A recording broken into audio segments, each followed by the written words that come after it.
Good afternoon, guys. Welcome to my channel, Man and Motors. How are you all? Today I've got a Mercedes 3 AMG spec. Customers complaining about squeaky brakes, and apparently brakes being fitted around 4,000 miles ago from Mercedes. So I'm gonna, the pads and disc look okay. I'm just gonna take it apart, shim it down a bit, clean it all off, just dirt possibly, and yeah, that's it really. I'll show you how it's done. On these, the AMG brakes, so they're slightly different. You don't really take the caliper off, so you got these locating pins here. I'm going to take them off and the pads will come out. I'm going to shim it down, clean it all off. See, it's just dust everywhere. Give it a nice clean, and yeah, so this is fine, no grooves. So yeah, I'm going to get that done.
So brakes are all done.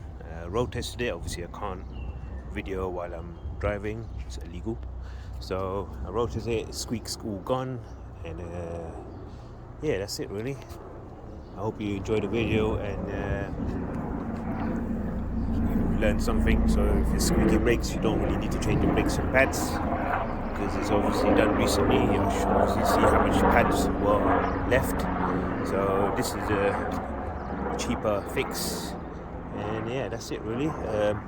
Hope you enjoyed the video, and please subscribe to my channel, share the video, put that notification on, and yeah, thank you for watching Man and Motors. Take care, bye.